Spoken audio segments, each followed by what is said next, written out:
पंजाब और खैबर पख्तूनख्वा में इलेक्शन मुलतवी होने का केस, अदालत मुश्किलात पैदा करने नहीं बैठी, ठोस वजह बताएं या डायलॉग करें। सदर को हालात से आगाह किया होता तो शायद 30 अप्रैल की तारीख न आती। चीफ जस्टिस के रिमार्क्स, कहा हुकूमत और अपोजिशन के मुज़ाकरात हों तो कुछ दिन वक्फा, वरना आईनी किरदार अदा करेंगे। पहले दिन फुल कोर्ट तश्कील देने की बात की, पहले सियासी दर्जा हरारत कम करें। अटॉर्नी जनरल के दलाइल, हमेशा आइन को फौकियत दी, जजेस को घरों में कैद किया गया, मुजजा हुआ वापस दफातर आ गए।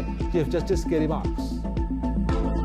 पंजाब और खैबर पख्तूनख्वा में इलेक्शन इल्तवा केस पर सुप्रीम कोर्ट का बेंच एक बार फिर टूट गया। जस्टिस जमाल खान मंदुखेल, बेंच से अलग मेरे साथ मुशावरत नहीं की गई, खुद को बेंच के लिए फिट नहीं समझता। जस्टिस जमाल खान मंदुखेल का इख्तिलाफी नोट।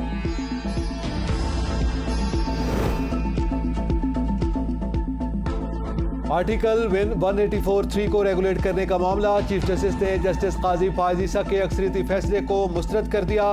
2 रुकनी अक्सरियती फैसला सुप्रीम कोर्ट के 5 रुकनी बेंच के फैसले की खिलाफ वर्जी है। सुमोटो सिर्फ चीफ जस्टिस ऑफ पाकिस्तान ही ले सकते हैं। फैसले में दी गई ऑब्जर्वेशन को मुस्तरद किया जाता है। जस्टिस काजी फायज ईसा के फैसले में अस्को नोटिस का इख्तियार इस्तेमाल किया गया, सर्कुलर जारी।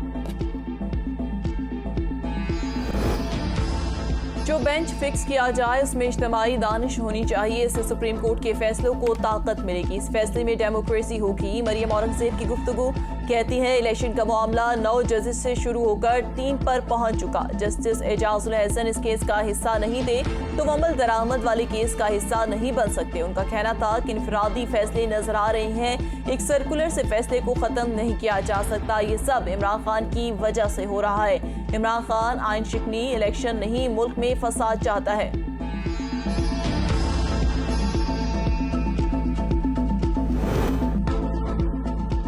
आइन ने रहना है या खत्म होना है, सुप्रीम कोर्ट के फैसले पर इन्हिसार है। फवाद चौधरी की मीडिया से गुफ्तगू, कहा 8 अक्टूबर को क्या गारंटी है कि इलेक्शन हो जाएंगे। इलेक्शन ना हुए तो आईनी हुकूमत नहीं होगी, हमें बेंच पर कोई एतराज नहीं। शेख रशीद बोले, इस हुकूमत से कोई काम ढंग से नहीं होता, पूरी कौम चीफ जस्टिस के साथ खड़ी है। ऐसा बहरान पाकिस्तान की तारीख में नहीं आया। फैसला आवाम करेगी। जजेस का मामला अदलिया का अंदरूनी मसला है। अली मोहम्मद खान कहते हैं वो सुमोटो अच्छा था जिस पे आपकी हुकूमत बनी, ये सुमोटो बुरा है। सुप्रीम कोर्ट का बेंच फिर टूट गया, वाज़ेह हो गया एतमाद का फुकदान है। ख्वाजा आसिफ की मीडिया से गुफ्तगू, कहा अगर एतमाद बहाल करना है तो फुल कोर्ट बना दें। आज अदलिया का एतमाद मुतज़लज़ल हो रहा है। राना सनाउल्लाह का कहना है फितने की वजह से जुडिशरी भी आज बहरान का शिकार है। फितना पाकिस्तान में बहरानों का मंबा है।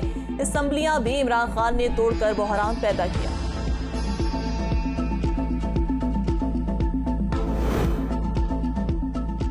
सदर अलवी ने काजी फायज के खिलाफ रेफरेंस वापस लेने की मंजूरी दे दी। सदर ने मंजूरी आइन के आर्टिकल 48(1) के तहत वजीर आजम की एडवाइस पर थी।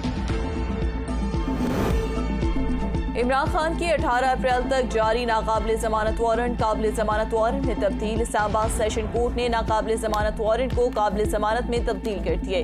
हमें अदालत से एक कामयाबी मिली है। चेयरमैन PTI के वकील फैसल चौधरी की F8 कचहरी के बाहर मीडिया से गुफ्तगू।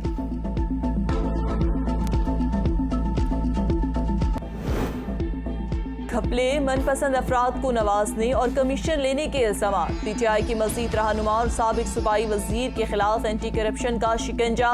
साबिक सूबाई वजीर हाफिज मुमताज अहमद, ख्याल अहमद कास्त्रो और दीगर अफराद के खिलाफ तहकीकात शुरू। साबिक सूबाई वजीर हाफिज मुमताज अहमद, साबिक MPA लतीफ नजर को 4 अप्रैल, साबिक सूबाई वजीर ख्याल अहमद कास्त्रो, साबिक MPA मलिक उमर फारूक, शकील शाहिद को 3 अप्रैल को तलब कर लिया।